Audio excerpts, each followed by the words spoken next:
approaching the city of Bombay, the gateway to India. And the first view that comes to our attention is the gate itself, an admirable illustration of Great Britain's constructive influence. Bombay is the second largest city of India and one of the chief seaports of the Orient.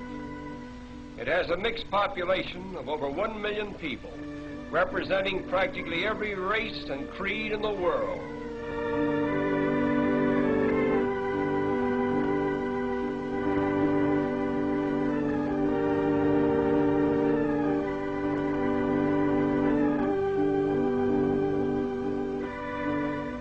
The Taj Mahal Hotel is unquestionably the most pretentious one in all of India.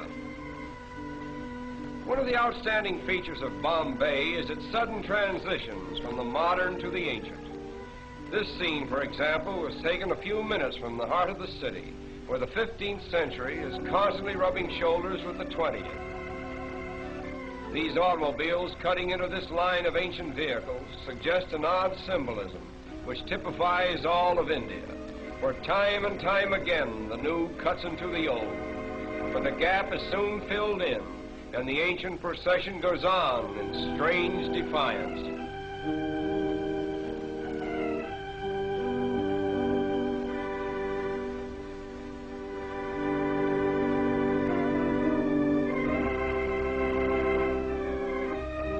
At the famous race course in Bombay, we are again transported into another world, for here is gathered representatives of every nationality, creed, and color. The course itself is considered to be the most picturesque, if not the finest in the Orient. We are particularly interested in the costumes worn by the Parsi women. The Parsis are the descendants of exiled Persians. The entire Parsi population now numbers over 50,000, most of whom are residents of Bombay. They are regarded as the wealthiest class in India, and they are obviously the most progressive. Owing to its central position between the East and West, no city can show a greater variety of types than Bombay. Here we find gathered Parsi merchants, Arab traders, Afghans and Sikhs, Chinese, Japanese, Malayans, Americans, and British, all part of the cosmopolitan crowds so characteristic of Bombay. Not far from the racetrack, we come upon an old Indian fakir with the cleverest little bird that we have ever seen. We will pause a while and watch this little fellow perform.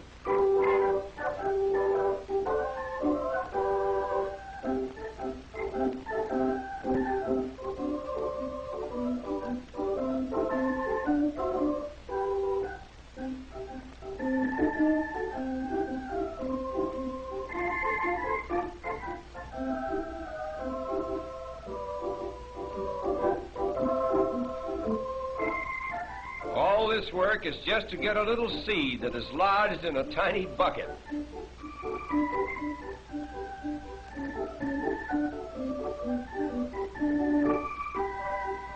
Stringing beads is the most amazing thing that this bird does.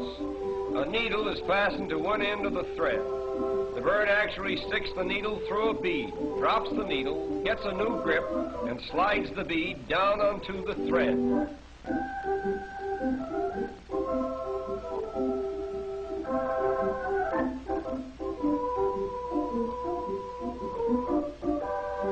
But there is much more to see, and our time is limited. So we will leave this little bird with his beads and continue on to a picturesque fishing village just a short distance from Bombay. This quaint little habitation seems to have no connection with the mainland, and life in general appears to be carried on quite apart from the outside world. All the people who live here are engaged in the fish industry, and as strange as it may seem, many of them are strict vegetarians and therefore will not eat fish of any kind.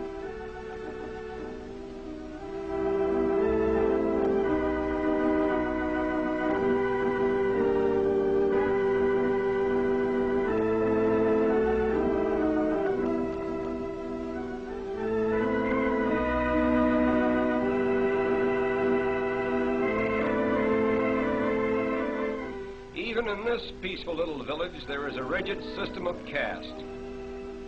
Here we find two attractive young ladies of the proud fisherfolk class. The dress each is wearing is called a sari. It is a one-piece garment which unwinds to about 8 yards in length. Look closely at these young ladies and you will see a round dot in the center of their foreheads. This dot, which is usually made of red paint, signifies that the wearer is married or eligible for marriage. The flower pot before which they are standing contains the sacred Tulsi plant, an emblem of virtue, which is worshipped exclusively by Indian girls. The story goes that a certain virtuous maiden named Tulsi was changed into a plant just as she was about to be assaulted by a demon. Thus, the Tulsi plant became a shrine of chastity for virtuous Indian girls. The chief occupation for the women of this village is in drying and preparing the fish which is caught by the men. The method for treating the fish is to first soak them in salt and then lay them out on the sun-baked ground. When they are thoroughly dried, they are tied in small bundles and sent to market. These women are treating a smaller species of shrimp, which is swept about in this manner until it is sufficiently salted and dried. It is then used in preparing the famous Indian curry. No picture of India could possibly be complete without a view of its royal elephants on parade.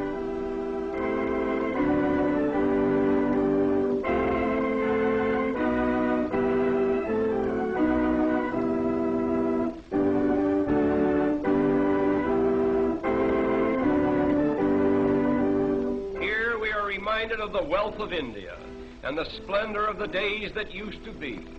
This is just a rare and special occasion, staged by one of the wealthy Maharajas at a grand social event. The headpieces worn by these elephants are made of solid gold and are studded with magnificent jewels.